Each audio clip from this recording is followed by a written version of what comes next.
everyone. Thank you, BuzzJS, for inviting me. Yes, I'm Gleb Bamutov, and I'm here to talk about quality software. Maybe not everything I know about software, maybe not about quality, but about something.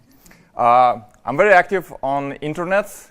I tweet. I have a lot of code on GitHub. I blog. So I write down everything that I learned because otherwise I would forget. And I like to do presentations because otherwise I would forget. So I'm very, very selfish about this.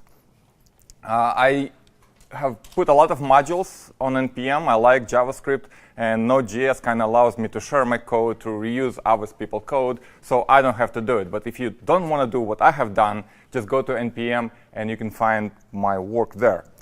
Funny thing, if you refresh the page, like NPM page, it will actually give you a different definition of what NPM stands for, and some of them are really, really funny. I really enjoy it. I work for a small company called Cypress.io. It's Atlanta-based company. I'm going to move around, so you have to, it's open source end-to-end test runner that for anything that runs in a browser replaces Selenium. And I'll do a short demo of a tool later because it's great for end-to-end testing.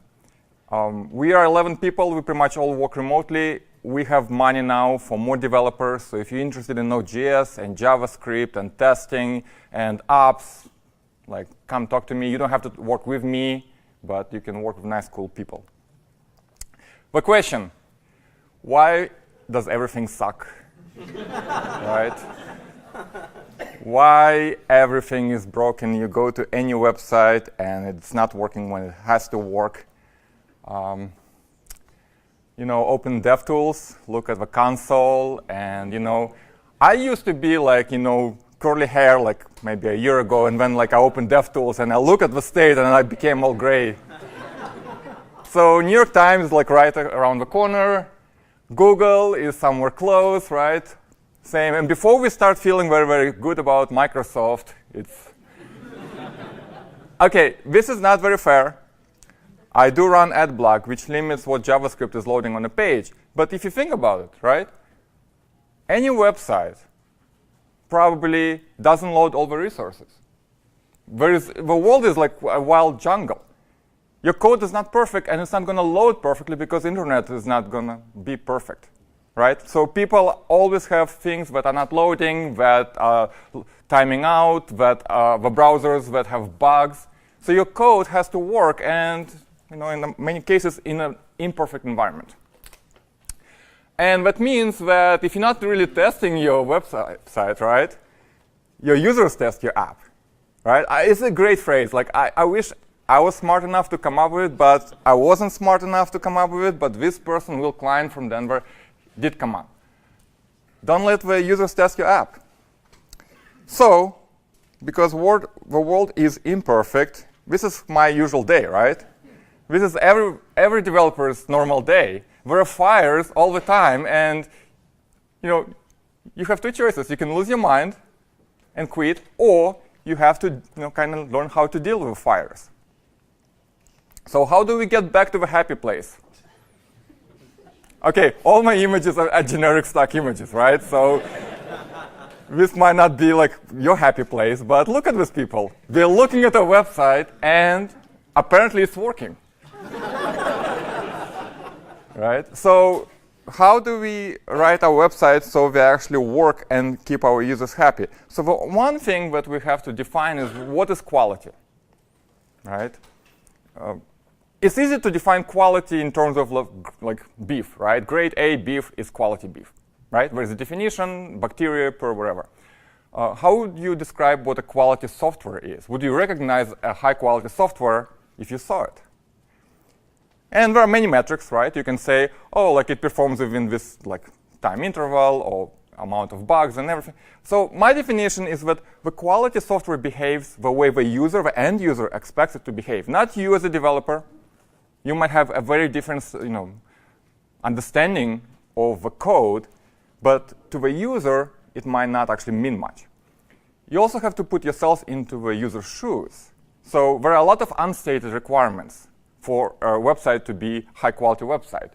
One of unstated requirements, it would be it loads fast, right?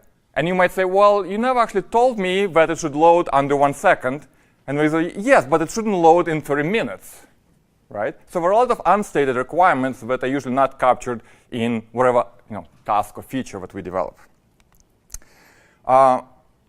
Aside from academic research and static types and all that contribution to the quality, the only way to actually make sure and prove to the users that my website or my app works is by writing tests. So the more tests and the better quality tests I have, the better the software will be. Our testing pyramid describes the types of tests that we usually write.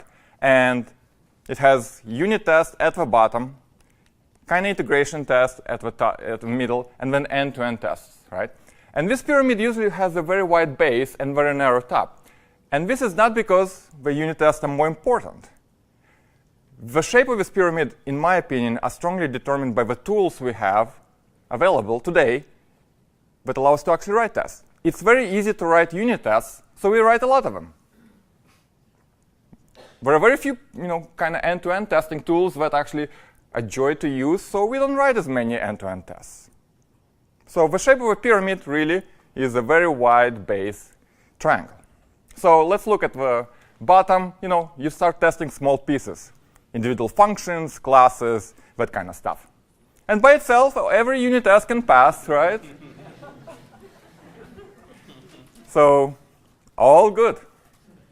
But then you start putting things together because you're like, my legs should be attached to my body, and they should also work together, right?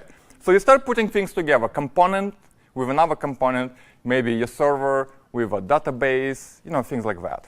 And you can find problems, right? Where by itself everything used to work, but together those two components don't actually work.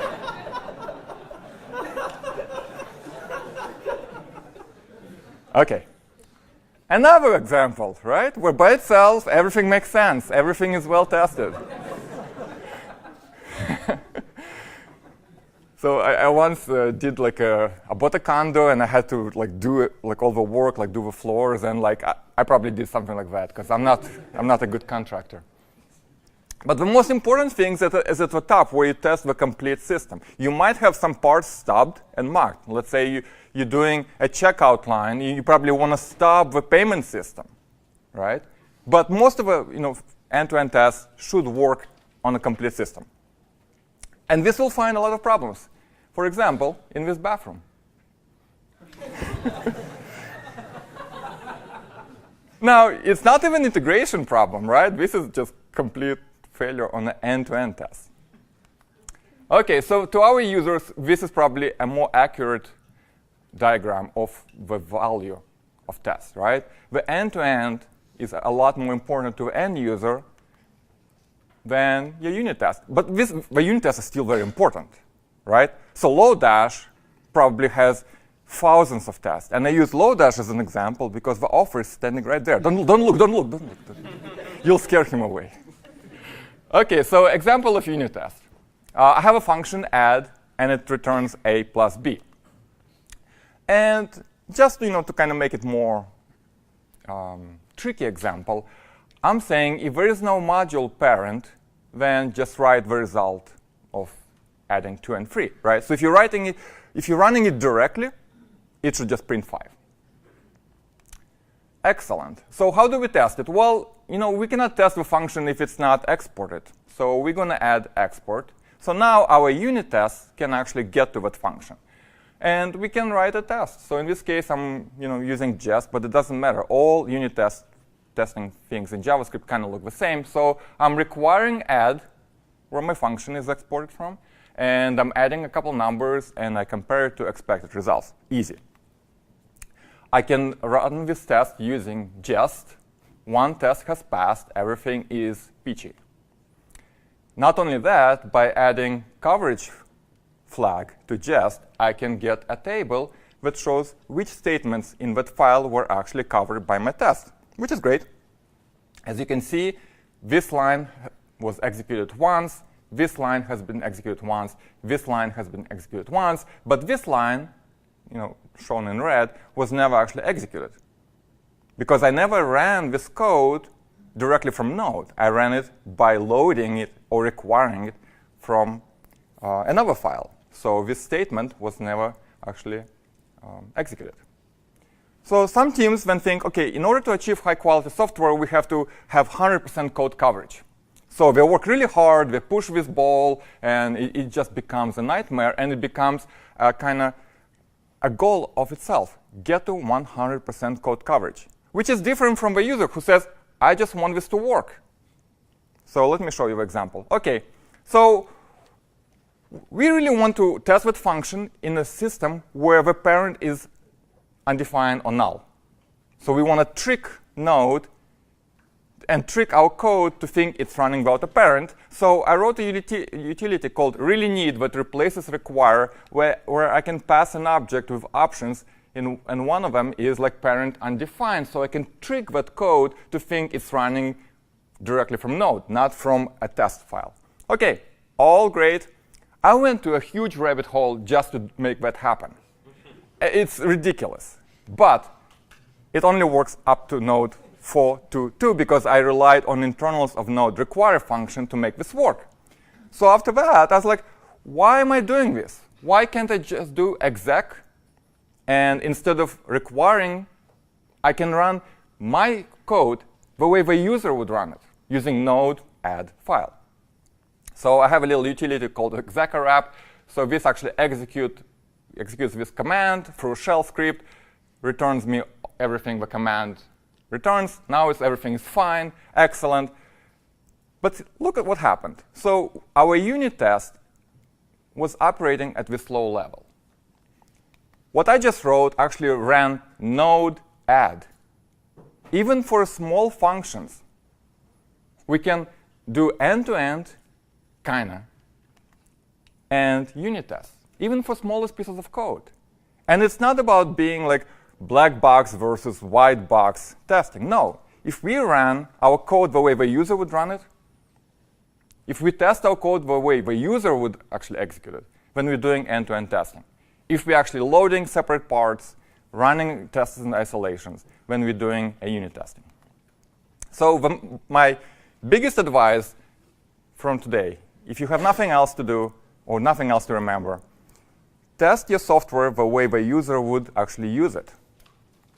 Because then you're not actually chasing some phantom bugs. And you're actually not doing something else that the user is not doing. One problem with code coverage in this case. So I ran those tests, and now I have no coverage, because I actually use Node to actually run my file. Luckily, there is a tool called NYC. So the code coverage tools are all named after a city. And it's because code coverage covers your code, kind of like carpets cover the floor. And the first tool that kind of did it was called Istanbul, because Turkish rugs are excellent. So after that, they kind of like kept using city names. So now we got to NYC. NYC doesn't have a good reputation for carpets, but. So instead of running Node, we can run NYC tool. We can pass options report, and then we run our command. Now we actually see that our statements were all covered. Excellent, except, well, we actually did not exercise the else branch in this condition. So if you really want to exercise all your code statements and all the branches, you really have to run it as a unit test, then run it as this end-to-end test, and then combine the code coverage, and now you have a report. Now, you see why it doesn't really matter. You keep chasing this 100% code coverage. You write additional code just to get to that number. But to the user, does it really matter? And code coverage is tricky. And here's another example. So I need a function that would check if whatever user entered is a valid email or not. So I get my regex skills right from my holster, and I shoot. And I run this little thing. Now, the interesting thing about this function is that it's enough to test it once to get to 100% code coverage. So 10 minutes of work, and I'm done for the day, and I go to the beach. Excellent. Except if you look at valid emails, right? All these emails are valid. And all these emails are invalid, right? My simple function probably doesn't do that. but my code coverage was 100%. Why is it wrong? So are there any people who are easily scared in this room? You don't have to admit it, right? You know who you are. Here's a regex for but passes like RFC kind of thing. There is a website that actually gives it to you, right? And explains and has like nice diagrams like what each part of this long regex does, right? Now, again, I cannot use code coverage with regexes, right? So what I was thinking about this problem, I was thinking like, we're doing the code coverage of our implementation, but really we want to make sure that all our use cases were covered, right? For all the data classes. If you ask a QA person, hey, can you test this code? They'll do like, OK, I want to test it with a positive number, minus infinity, with a null, right? All these like tricky edge cases. So here's an example. If I'm adding A and B, like I want to test it with strings and see if strings are supported. Or what happens if I'm doing undefined and a number, right? The regexes are like another example. So I wrote a tool called Data Cover. I kind of went away from the whole city carpet naming scheme. When you run this, it actually it instruments the code and collects all the inputs that were passed to each function. So after that, it just tells you, OK, you tested this function with like A2, B3, A1, and so on. You tested your is email with just this email. So now if you're QA, you can say, oh, no, we have to test more cases. Like, this is not going to work. So instead of doing the code coverage, you kind of look at this as data coverage problem. Another thing that I was doing is that, like, OK, we're going to spend so much time covering statements in this simple function. I don't care about it. So another thing that I've done was I would measure complexity on code, and I would get the code coverage numbers from my code coverage tool. And then I would plot them. And this is called a tree map. So the size of each rectangle is a file. And the bigger the file, or the more complex it is, the bigger the area of the rectangle. And the color depends on code coverage. So for example, white means 100% code coverage, and bright red means 0% code coverage.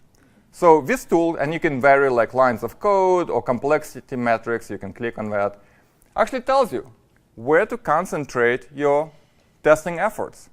You should actually test those big, complex, untested files. So this kind of directs you where to spend your resources. OK, so that's beautiful. Let's go back to another point, right? So we kind of looked at unit test, node code. Let's see how to test a web application the way a user would use it. And again, like we want to keep our users happy. Like those babies will not be happy. So I work for Cypress.io. We have open source MIT license. That means you can grab it, use it for free. Tool called Cypress. And you install it just a regular dev dependency. You can run it on Windows, Mac, Linux, on your CI. We have Docker containers. You don't have to worry about like paying. It's not going to be feature limited in any way. We don't make money through the tool itself. And you can see introduction. Let me actually. Here's an example of a test. You can everything is chained of Cy variable, short for Cypress, and you just say visit and the name of a website. You can get something by selector and make an assertion that this should be visible. You kind of just say, hey, open this website, grab an element, modify element, kind of like a user would do. So let's see this in action. Oh, before I do it. So I have this little to-do app that runs. So this is just a local site, could be remote. OK? So here's how we can. Here's my first test, right? Can everyone see it? So again, I'm visiting. I'm getting a to-do, and I'm making an assertion. Because we ship TypeScript definitions, like you have IntelliSense for every command. So I'm going to start Cypress, open. Again, this is just a dev dependency that just installs itself. And OK. So this is just a regular browser. And I cannot zoom in here, unfortunately. But my website is actually iframed, so I can see what's going on. And on the left, it's showing all the test commands. So the test command was visit localhost, and then get new to do, and then it make an assertion that it should be visible. And as I hover over a command, Cypress actually takes dump snapshots at each command, and it's actually highlighting like what the element that I got at that particular step was. So in this case, it was this new to do. And it's a full browser. You can control Chrome, soon Firefox. So if you want, you can just inspect elements, right? Do your normal DevTools stuff. You can see the network traffic. And it's a full app. It's actually running right there. So this is not very interesting, right? Let's have a test that adds to to-dos. So I'm going to just execute that test in isolation. So in this case, again, get away, IntelliSense. I'm visiting localhost. I'm getting an element. I'm typing learn testing and enter. Type, be cool, enter. And when I'm getting the to-do list and I'm making an assertion, it should have 2 items, because I added 2 items. And if I save this file, so Cypress is watching my source code, so it automatically reruns all the tests that are affected. So in this case, as you can see, it actually added 2 items. And as I hover over each command, I can see that when I typed testing and enter, it actually stores, it notices that the DOM has changed. And so it stores before and after. And I can see that when I typed learn testing and enter, before it was empty, and after it added an item. I can even see XHR requests, so it actually observes my app and all the calls that it's making, and you can stop everything. But then it typed be cool, and again it's showing before and after. And then when it got to-do list li, it actually discovered the ones that are highlighted right here. And so 2 matched elements, and then it ran an assertion. Here's where Cypress is very, very different from regular testing tools like Selenium. Let's say I rerun this. Notice that it actually doesn't pass an assertion, right? Because all of a sudden there are 4 items. Right? These are the items that it actually found. And it expected to have a length of 2, but it had length of 4. Because I didn't actually reset my data. Right? I have a little database behind the scenes, and I just keep adding new items. Right? So here's something that's really interesting. So this is my command. Right? I'm getting this to-do list, li elements. And I think it should have length 2, but it's actually, let me add a timeout. So Cypress, look at what happens. It actually, see how it's blue and it's loading indicator? It knows that the web is not instant. It knows that sometimes the app has to refresh or wait for data or something like that, or DOM has to be updated. So it actually keeps retrying that command, get me the items, should have 2 items, no. Get me the items, should now have 2, no. So it actually keeps retrying those commands until the assertion passes. And I set a very long timeout, so actually it just keeps retrying and retrying and retrying. But the problem is that I have too many items here. So can we do something about it? Why don't I help it? So it's a real app. OK, so now I have 3 items. And when I click, look what happens. Boom. Immediately the assertion, notice that now I have 2 items. OK, I'm passing, so my test can continue. So this built retry of commands fits really nice with the way the web works, with the way any web application works. Cypress is not tied to any framework. It only works through the DOM, okay, or through normal DOM events. So if you have anything that runs in a browser, you can use it right now, and it will be really good to bring the quality higher. OK, so this was my pitch. Enough selling. I mean, it's a very expensive tool. I mean, it's $0. OK, despite your best efforts, despite all the testing you do, despite inviting me to teach you how to test, the crashes will still happen because everything is like dynamic, right? Undefined is not a function. Despite what Elm developers can teach you, still will happen. And I know because I used to program in Java, where like, oh, static, still null pointer exceptions. So the thing that you want to do right away is to install and start using a crash reporting service. Now, you do a good job, architecting your code, doing code reviews, unit testing, end-to-end testing. But at the end of the day, your code will not run on your test machine. It will run everywhere in the world, hopefully, right? It will run on the browsers you never tested or have seen. It will run on the networks that really are not what you have in your office, right? It might even run on a Windows laptop. Who knows? So use any crash reporting service. I use Sentry a lot. You install its client. Then you just have to initialize it. And from now on, all the crashes that will happen in your application, and Sentry supports any kind of environment, any kind of language, pretty much. The crash will be reported right away to the dashboard. It's almost instantaneous. And then you can see who got it, what are the details. If possible, it will give you a stack trace, like really convenient information that will allow you to go back and debug the problem, or at least know that it's happening, so you can invest time in preventing it.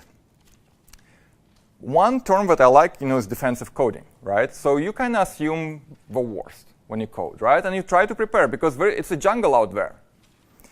But even better is to be paranoid. So where's Luciano? Luciano, right, was trying to hack JSON web tokens today, and he did hack it because he used pizza as a secret phrase, right? So assume that not only people are running your code in bad environment, assume that people are malicious on purpose. They're trying to break your code. Maybe they're trying to steal something. Maybe they're trying to steal something from other users through your website, through XSS, right? Assume that everyone is trying to break your code on purpose. So the easiest way to kind of not allow the system to be compromised is to put guards, 10 minutes, OK, everywhere. So I have a little library called lazy ass, not because I describe myself in those terms, but because of lazy assertion. And it's kind of replacement for console assert, because console assert is not really good. Here you can have a predicate that means truthy, no penalty. Everything else, if the assertion doesn't pass, it will throw a well-formed, really nice assertion error with all the details. So we put it at every boundary. Whenever data is coming in from the server, from the client, from the user, and I just want to make sure my code doesn't get into edge cases, I was like, OK, I'm going to check the data that's coming in, and then I'm going to continue. So my rule of thumb is 50% of end-to-end or unit test is what I'm doing the feature for, right? Happy path. Go through the checkout process. Maybe 20% of my use cases and end-to-end test cases will be like, what happens if a user doesn't have enough funds? How do we show the error? Does it work? And then 30% of the remaining percentage is what I discover in the wild from crash reports. Oh, the user doesn't have local storage. That's weird, right? But I should account for that. And then I keep writing tests. I'm going to script that. Tips for less testing, because I'm lazy. I'm a lazy ass. TypeScript is excellent for actually avoiding writing tests that just test data types. I was thinking that TypeScript doesn't allow me to hack things together and do things that are really interesting, and I was wrong. Like, TypeScript is actually pretty nice, and you should try it. Functional programming, like this code that can use Lambda or low-fp, has no variables. It's very, very, I would say, clean. There are very few places where I can mistype or misspell a variable. So that helps you write fewer tests. JSON schemas. So 2 years ago, I came here to the room above us, and there was a talk by Sandro about JSON schemas. And at that point, I thought it's cool, but I never actually use it. But I was like, I always wanted to use JSON schemas. So JSON schemas is this like, it's not a standard, it's kind of like JSON standard. So you describe the properties of an object, and you can say, should be required or not, and so on. We have schema tools where we can have a JSON schema, but you version it, and you have JSON schema inside, and then you give an example where we have methods to sanitize, validate, document those JSON schemas. And here's the cool thing. So imagine I'm trying to validate complex data. If something doesn't pass, you have this very detailed error that says, like, hey, a property is missing. Here's what you have. Here's what I expect, right? So even if I didn't design that API, I could easily debug that. And my Sentry or crash reporting service will immediately tell me where things are wrong. By the way, please invest time in good error messages. So Cypress has this handcrafted artisanal messages that will directly tell you what's going on. Because you know what happens if you don't have good error messages? You get this. And after that, you get that. He literally destroys the printer, and the tempers run high.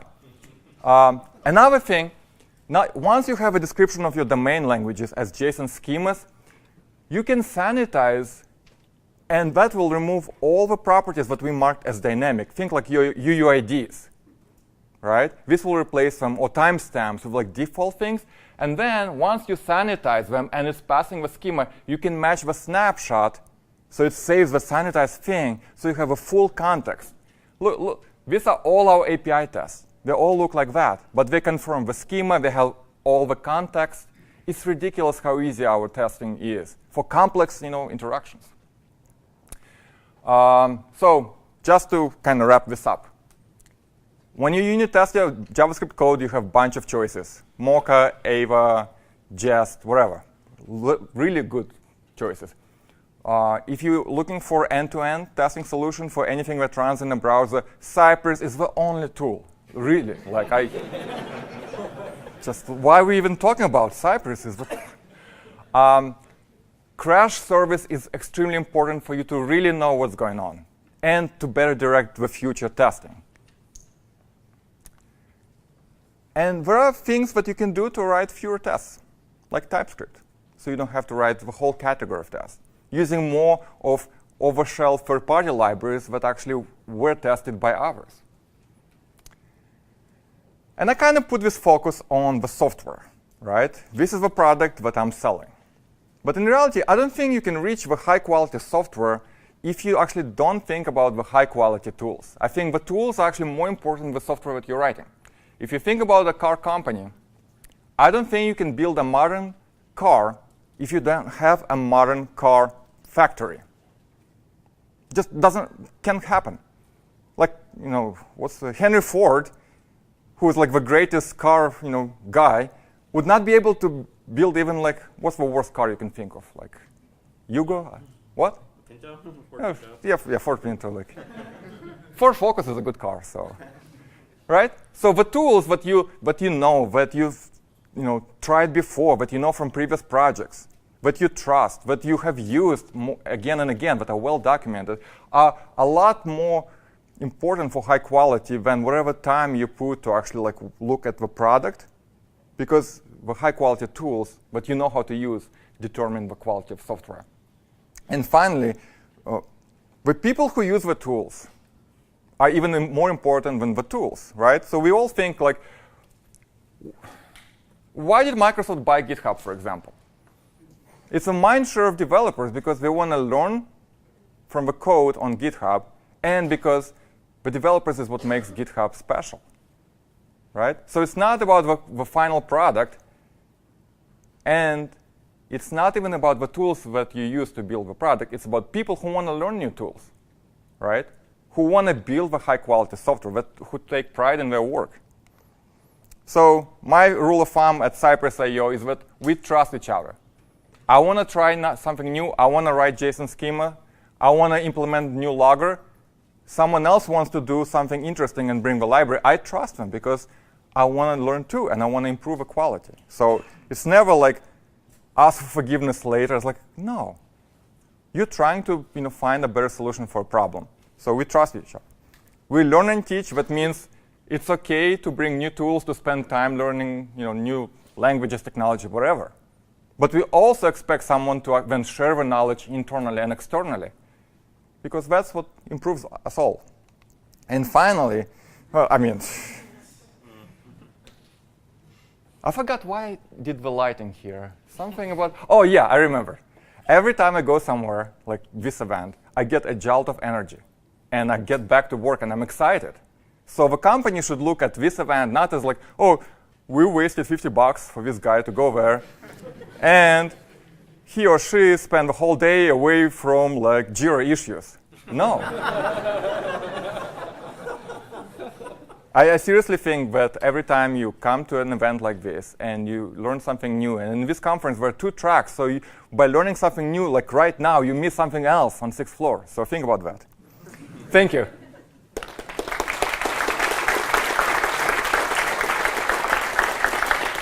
OK.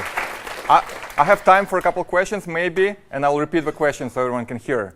Yes. A handsome man in the first row.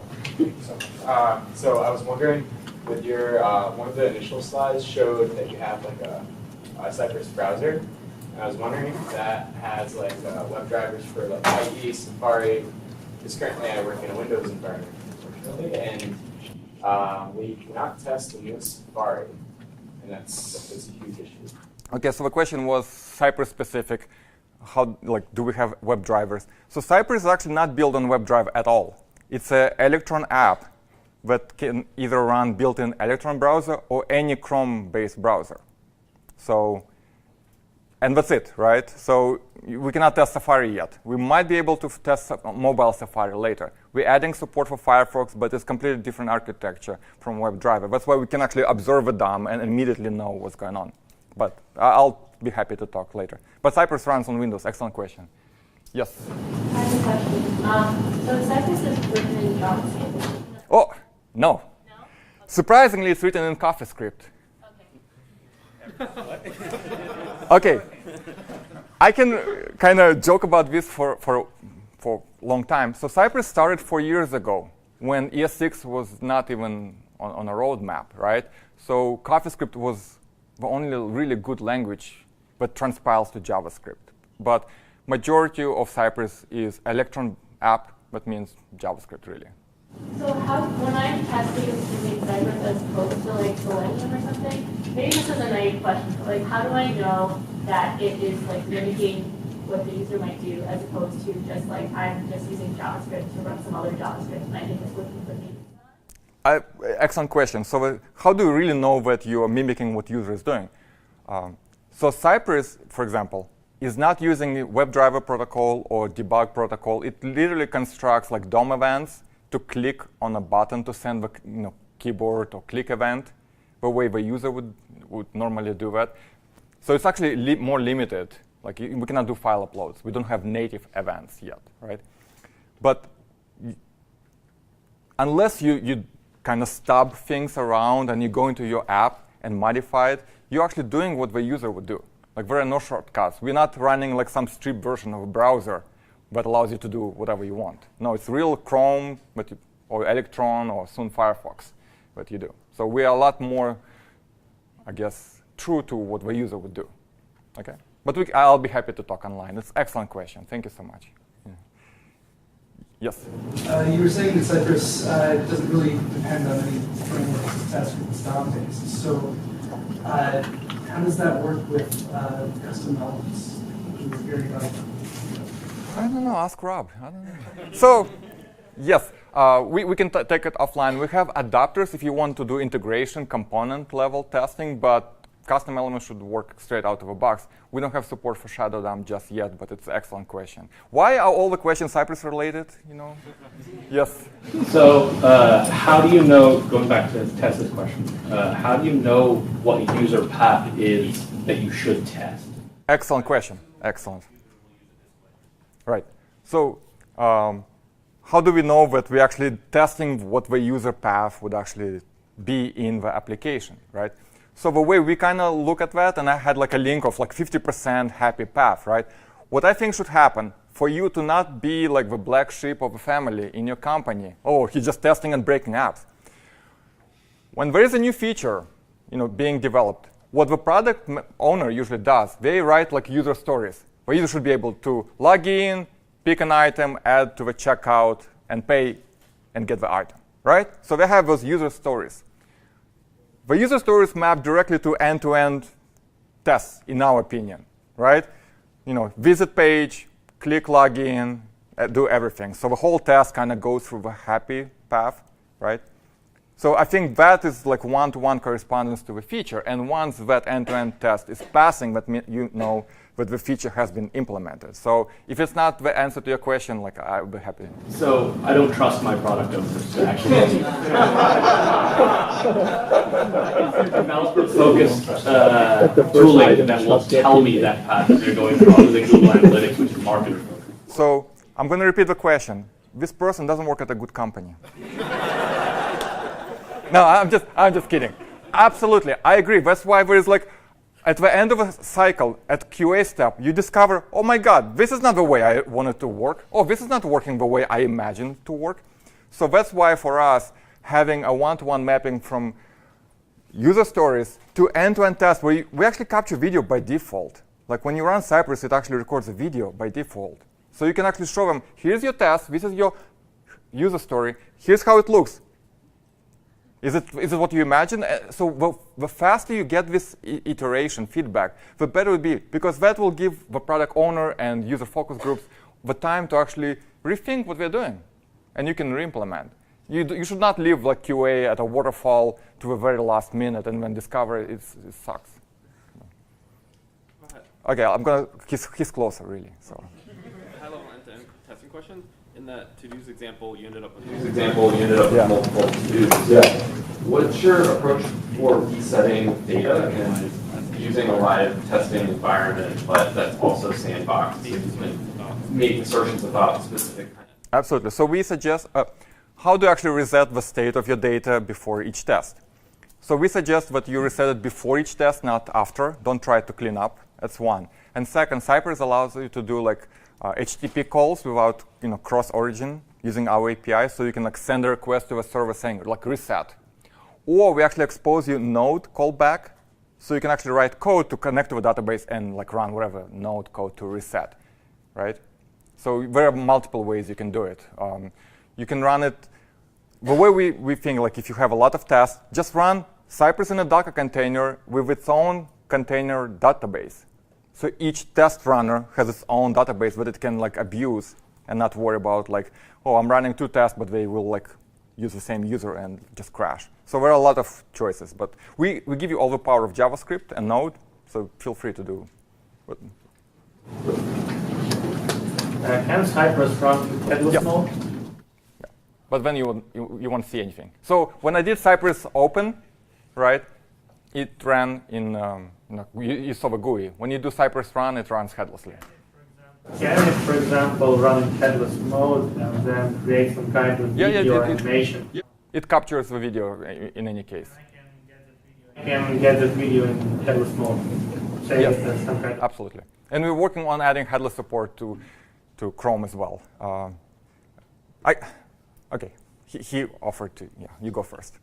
Yes. So you talked about converting the testing pyramid so that like end-to-end is more focused, and you also showed the examples of like validating emails where you had like 10 good emails, 10 bad emails. So in your mind, like, would testing emails be something you would want to test end-to-end, or would you want to kind of test that at a so the question was, so I showed testing pyramid, but I also showed what it's called testing pizza slice, because it kind of looks like a pizza, right? And the crust is more important, obviously. And would like testing emails be end-to-end or unit test? I think it's unit test, right? Because it's just a function that giving input, right? But you might want to have end-to-end test for your widget library that actually does form validation, because those things are hard to write and they're always broken. right? Because some of them try to validate as soon as you type something. Some of them wait until you submit, right? So you definitely want to test that functionality as well. One more question, I think. Yes, you've been waiting patiently. MongoDB, everyone. So how does your advice change if you're going from testing your application to testing a library? So how would my advice change from testing, application to testing the library? So testing the library usually means a lot more unit tests, right? Because you don't have end-to-end test run.